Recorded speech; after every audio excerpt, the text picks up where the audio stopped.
তোমরা সবাই কেমন আছো একটু জানিও কিন্তু। হ্যাঁ, আর আজকে তোমাদের সাথে একটা রেসিপি শেয়ার করছি, সেটা হলো বাড়িতে আমরা কিভাবে তন্দুরি চিকেন বানাই আর কি।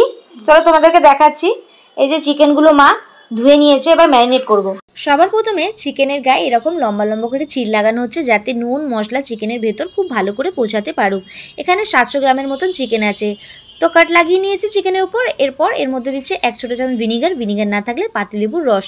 এবার আদা রসুন বাটা ছোট 2 চামচ দেওয়া হচ্ছে, আধা ছোটো চামচ নুন। এইবার চিকেনটাকে ভালো করে মাখিয়ে নিতে হবে। 15 থেকে 20 মিনিটের মতন মাখিয়ে রেখে দিতে হবে ঢেকে আর কি।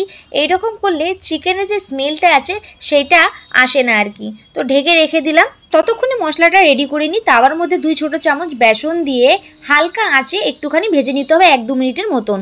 এইবার একটা বাটিতে 1 ছোটো চামচ সর্ষের তেল নিয়ে তার মধ্যে 2 ছোটো চামচ কাশ্মীরি গুঁড়ো লঙ্কা দিয়ে ভালো করে মিক্স করে নিতে হবে, এতে কালারটা খুব ভালো আসে, ফুড কালারের দরকার পড়ে না। এইবার 100 গ্রামের মতন দই নেবো। এটা ঘরে পাতানো দই, ছাঁকনির মধ্যে তুলে রেখেছি যাতে দইটা গাঢ় হোক। এইবার এটাকে ভালো করে ফেটিয়ে নেব। এইবার বেসনটা ঢেলে দেবো। ভালো করে বেসনটা মিক্স করে নিতে হবে যাতে কোনো ধরনের লাম্পস না থাকে। তারপর এর মধ্যে দেবো আধা ছোটো চামচ ধনে গুঁড়ো, আধা ছোটো চামচ জিরে গুঁড়ো, একটুখানি গরম মশলা গুঁড়ো, পরিমাণ মতো নুন, আর 2 ছোটো চামচ দেবো চিকেন তন্দুরি মশলা। এটা তোমরা দোকানে পেয়ে যেতে পারো। ভালো করে মিক্স করে নেবার পর এর মধ্যে দেবো ঝাল গুঁড়ো লঙ্কা। যদি ছোট বাচ্চারা খায় তাহলে গুঁড়ো লঙ্কা দেওয়ার দরকার নেই, তোমরা কাঁচা লঙ্কাও বেটেও দিতে পারো। তো মশলা এখানে রেডি হয়ে গেছে দেখো। এবার চিকেনের মশলাটা ভালো করে অ্যাপ্লাই করতে হবে। যত ভালো করে মশলাটা চিকেনের গায়ে অ্যাপ্লাই করবে তত তন্দুরির টেস্টটা খুব ভালো হবে। চিকেনের গায়ে গায়ে যেখানে কাট লাগানো আছে সেখানে ভালো করে মশলাটাকে অ্যাপ্লাই করতে হবে। তো দেখো মা ভালো করে মশলাটা চিকেনের গায়ে অ্যাপ্লাই করে দিয়েছে। এইবার এটাকে ঢেকে রেখে দেব।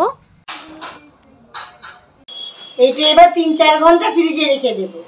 4 ঘন্টার মতন ফ্রিজে চিকেনটাকে রাখা হয়েছিল। তোমরা রুম টেম্পারেচারেও চিকেনটাকে রাখতে পারো যাদের ফ্রিজ নেই আর কি। তো দেখো চিকেনটা ভালো করে ম্যারিনেট হয়ে গেছে।